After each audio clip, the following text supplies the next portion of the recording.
The Tao of Self Confidence, episode 505. Welcome to the Tao of Self Confidence, where I share stories of amazing women who have discovered their inner journey to self confidence. Visit our website at thetaoofselfconfidence.com. Your inner journey to self confidence awaits.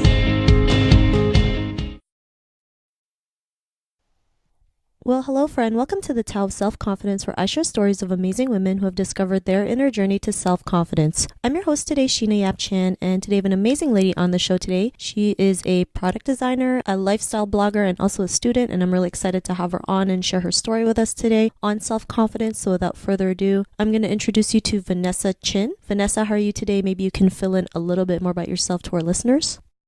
I'm awesome. Thanks so much for having me, Sheena. Yeah, so I guess a little bit more about me. I'm currently a sophomore at the University of Southern California, and I'm also a lifestyle blogger on Instagram. I kind of started off with Instagram when I was about a sophomore in high school, so I've been doing it for a few years now. And it's kind of shifted back and forth from being sort of like a passion project to something that is a little bit more of a career path, kind of back and forth. And as of right now, I'm also pursuing product design. Awesome. Well, thanks for sharing that. And Vanessa, what's your cultural background?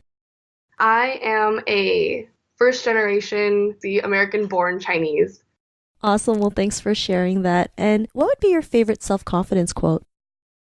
I would say my favorite self-confidence quote is probably just to be yourself because everybody else is taken. I think that growing up, I always struggled a lot with trying to find like my personality and finding who I am and what I feel like are the defining factors of myself. But at the end of the day, I think that what's most important is for me to just do whatever feels most right and not really overthinking things.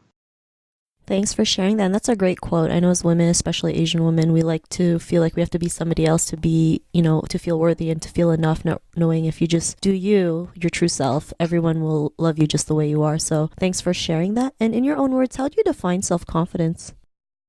I think that self-confidence is definitely a very heavy topic, and it's something that everybody always struggles with, I feel like, no matter how old you are or what your background may be. I think at the end of the day, though, self-confidence is essentially just I think at the end of the day, self-confidence is really just believing in yourself and trusting who you are as a person and not really allowing other people to taint your idea of who you are. Thanks for sharing that great definition. I know believing in yourself is probably the most important thing because that's what will give you like the courage, the confidence to take action in what you want to do. And, you have to learn to like forget what everyone else tells you sometimes. So thanks for sharing that definition. And Vanessa, what was your life like before your discovery of self-confidence? Growing up, I have always been pretty self-conscious about a lot of things about myself, whether that be with my appearance or my background, being held to a lot of traditional American beauty standards and always wondering, like, what can I do to make myself look more appealing, or what should I be doing, or what could I be looking like? And I think that growing up with all of that in the back of your head, it's really hard to find sort of a middle ground and like understanding that there's a balance between finding inspiration in other people and looking into it too much. So I think that it has definitely been quite a journey for me, myself personally. But as I've gotten older and I guess just been able to meet a lot more people and like talk to people about the topic, I've kind of been able to, I guess, learn more about myself and like see that there's a bit of myself that I see in so many different people, but that doesn't necessarily mean that I have to hold myself to the same standards as others. Thanks for sharing. Then I think that's something we all deal with, that standard of beauty, right?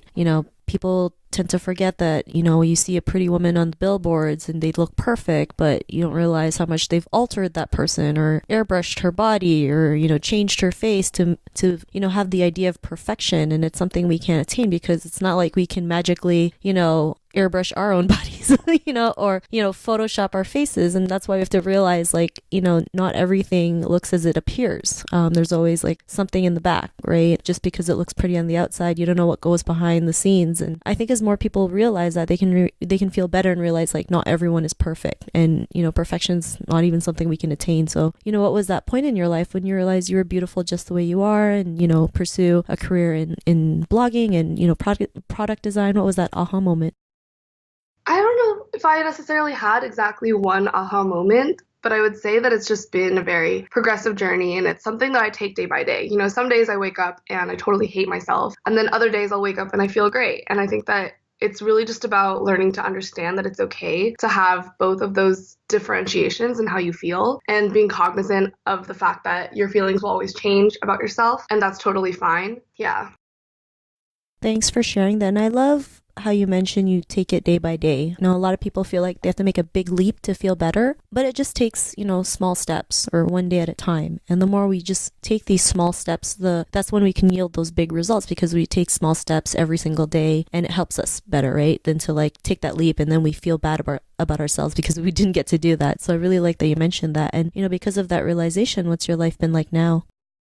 I think I try my best to just take things as they go and like focus less on myself and focusing more on other people. Like rather than thinking about, like how does somebody think about me, or thinking like about how I looks or something like that. Like I think I just try to focus more on, I guess, developing deeper relationships with people and understanding that the way that somebody sees me isn't going to be influenced by just my appearance. It's more about, who I am actually as a person, how I carry myself, and how I take care of other people. So I think it's really about like me learning to center my attention on not just myself, but on people around me as well. Thanks for sharing that. And, to the woman who's listening to your episode, she may be in her own journey of self-confidence. What would be that one tip you would give to her? If I were to give one tip about self-confidence, I think it would be to surround yourself with good people. I think that there's so many points in my life where I've been surrounded by so many different kinds of people, whether they be like similar to me or super different, same background, different ages. At the end of the day, I think that what helps me with self-confidence the most is making sure that the people that I'm surrounded by are people that will support me through no matter what I'm going through. And at the end of the day, I think that it's the people around you who really matter. Thanks for sharing that great tip. And I always believe, surrounding yourself with good people does help you build that confidence, especially when you have days where you're just not feeling 100%. There's someone out there who's pushing you to move forward regardless. And, that's the kind of people you want around your life. So thanks for sharing that tip. And if our listeners wanted to get to know a little bit more about you and what you do, or check out your blog, is there any links or social media profiles we can connect with?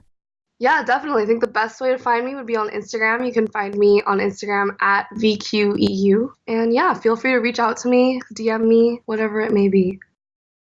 Thanks for sharing that. And to our listeners, if you want to connect with Vanessa, you can also head on over to the taoofselfconfidence.com and search for Vanessa's name. Her show notes will pop up along with everything else that we talked about. And I just want to thank Vanessa today for taking the time to share her stories and tips with us on self-confidence. So thank you so much, Vanessa. Yeah, of course. No, thank you so much for having me. Not a problem. It was an honor having you on the show. And to our listeners, be on the lookout for another new episode of another amazing woman's journey to self-confidence. And we'll talk to you soon. Bye for now. Thank you. Thank you for tuning in to another amazing episode of the Tao of Self-Confidence. Want to learn how you can use podcasting to market your business? Download your free report by visiting our website at thetaoofselfconfidence.com. Your inner journey to self-confidence awaits.